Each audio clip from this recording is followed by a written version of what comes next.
Tim medis dari Islamic Health Authority menjadi target serangan udara Zionis Israel di Lebanon Selatan.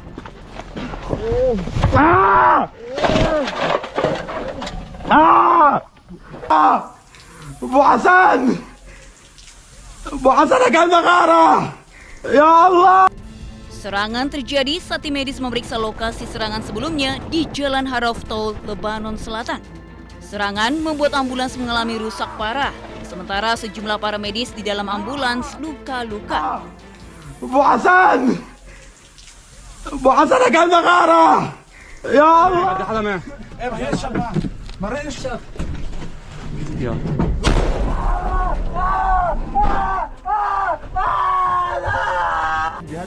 Serangan keji Zionis terhadap petugas medis sebelumnya juga terjadi di kota Maifadon, Nabatie, Lebanon Selatan pada bulan lalu. Video menunjukkan detik-detik tim medis yang tengah mengevakuasi rekan mereka yang terkena serangan drone Israel. Sementara itu, puluhan orang berkumpul memberikan penghormatan terakhir kepada Mahdi Abu Zaid, petugas medis Lebanon yang gugur dalam tugas bersama kedua rekannya. Sejak Maret, puluhan petugas medis di Lebanon tewas akibat serangan Israel. Lebanon pun mengutuk serangan tersebut karena melanggar hukum internasional.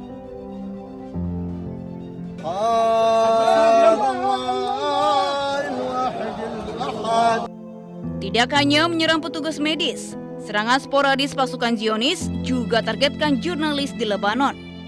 Di Al-Baisaria, Lebanon Selatan, peti membawa jenazah Amal Khalil diarak ratusan pelayat. Amal Khalil wafat dalam serangan udara Israel yang menargetkan sebuah bangunan di Al-Tiri, Lebanon Selatan. Para pelayat, terutama perempuan, meneriakkan slogan perlawanan selama prosesi pemakaman berlangsung.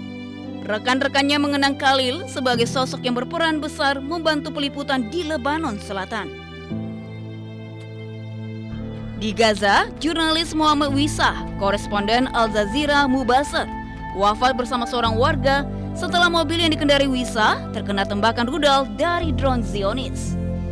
Kendaraan ludes terbakar dengan puluhan orang terluka karena ledakan.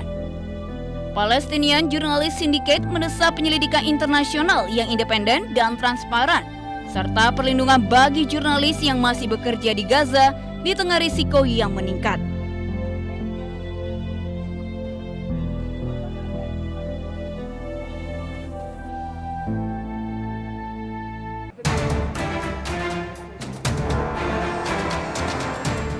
Presiden Amerika Serikat Donald Trump dijadwalkan bertemu dengan Presiden China Xi Jinping pada 13 hingga 15 Mei mendatang.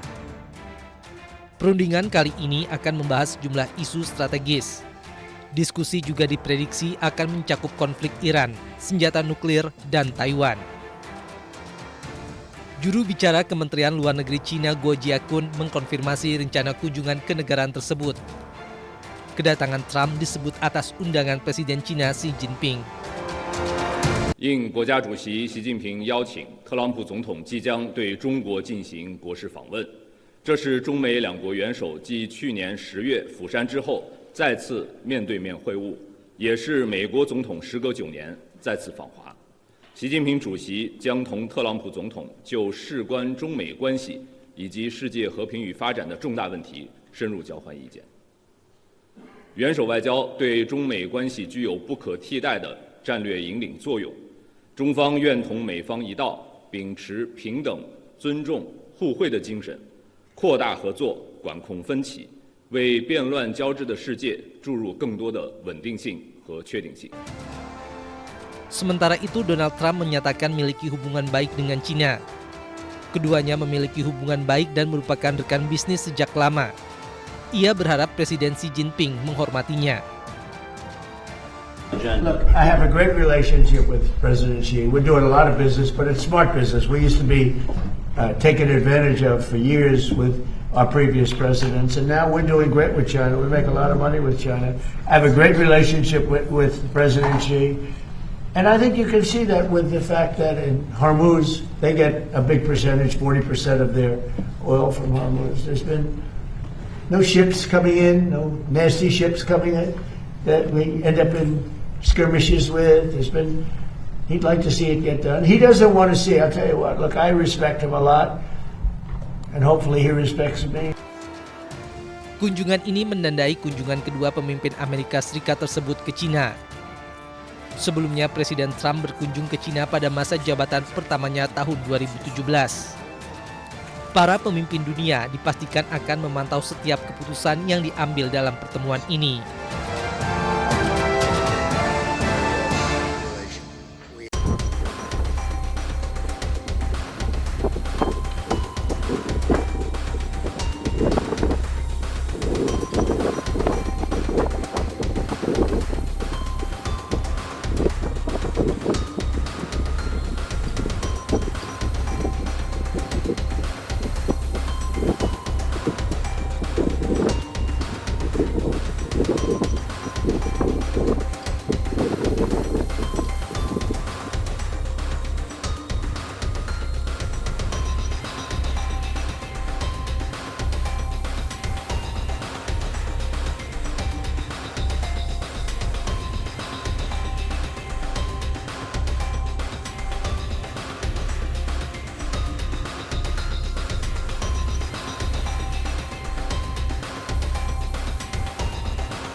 Mantan konsultan teknologi Kemendikbudristek Ibrahim Arif terseret pusaran korupsi pengadaan laptop berbasis Chromebook.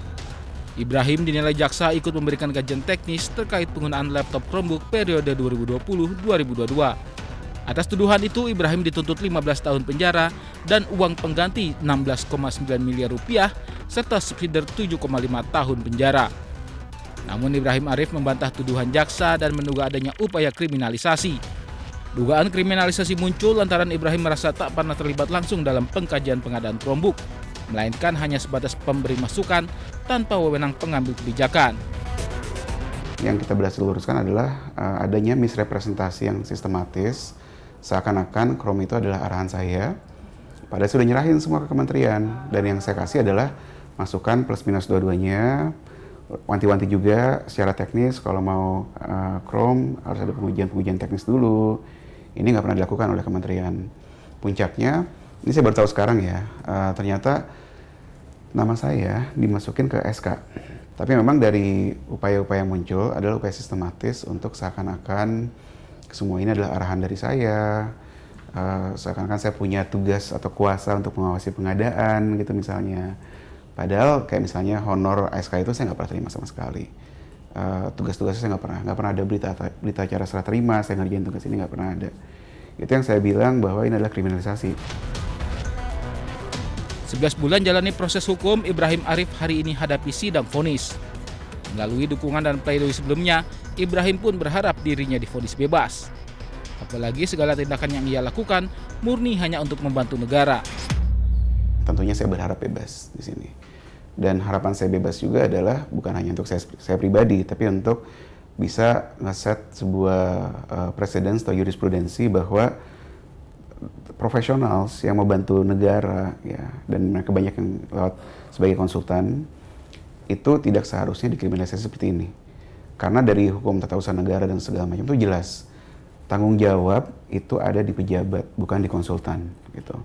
Kalau misalnya ini seperti ini kejadian ya, maka ya nggak ada lagi yang berani gitu bantu negara. Penetapan HPS.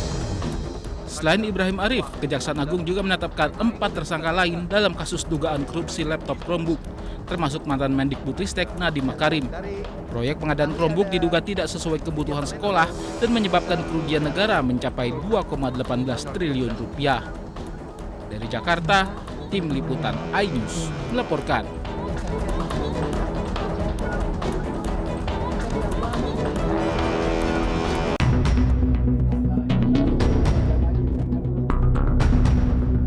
Mantan Mendikbudristek Nadiem Makarim kembali menjalani sidang lanjutan kasus dugaan korupsi Chromebook.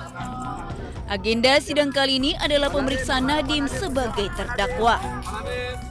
Saat ditanyai Ketua Majelis Hakim terkait kondisi kesehatannya, Nadiem mengaku masih dalam perawatan dan akan menjalani operasi pada Rabu mendatang.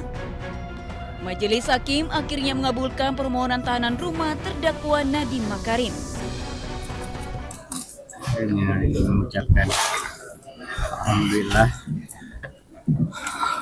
Syukur saya kepada Allah. Saya ingin berterima kasih kepada majelis atas kemanusiaan mereka untuk sudah memberikan pengalihan status menjadi tahanan rumah, di mana saya bisa menjalankan operasi saya segera dan bisa pulang ke lingkungan yang steril. Sementara itu, Rocky Gerung turut menghadiri sidang pemeriksaan Nadiem sebagai terdakwa. Nadiem Makarim menghampiri dan memeluk Rocky di ruang sidang sebelum menuju kursi terdakwa. Rocky menilai jaksa kelelahan menghubungkan fakta menjadi bukti atas apa yang dituduhkan ke Nadiem. Saya kira jaksa pintar, tapi dia kelelahan untuk menghubungkan fakta untuk jadi bukti itu. Bukti untuk jadi tuduhan, di situ dia gagal saya kira. Saya lihat bahwa misalnya bagaimana menghubungkan antara satu kecemasan bahwa saudara Nadiem kok membawa masuk tim khusus. Bukankah itu fungsi dari kementerian? Sebetulnya seorang menteri kalau dia lihat kementeriannya bodoh, ya dia bawa yang pintar kan mudah aja. Nah, itu. Menyikapi pernyataan Rocky Gerung, jaksa penuntut umum menilai Rocky hanya menyaksikan jalan persidangan sesaat, sehingga tidak bisa menganalisa proses persidangan secara keseluruhan. Sidang 5 bulan, nonton 1 jam, 2 jam, langsung buat statement. Jasa, ya kan? Bagaimana dia bisa menganalisis sebuah peristiwa, fakta hukum dengan alat bukti? Justru orang-orang luar itulah yang menjadikan sarana bagaimana Pak Nadiem ini memaksakan untuk menggunakan Chrome. Seperti itu. Sebelumnya, Nadiem diproses hukum atas dakwaan korupsi yang merugikan keuangan negara senilai 2,18 triliun rupiah terkait pengadaan laptop Chromebook di lingkungan Kemendikbudristek 2019-2022. Nadiem diduga telah menerima uang sebesar 809,59 miliar rupiah dari PT AKAB melalui PT Gojek Indonesia. Tim Liputan iNews melaporkan.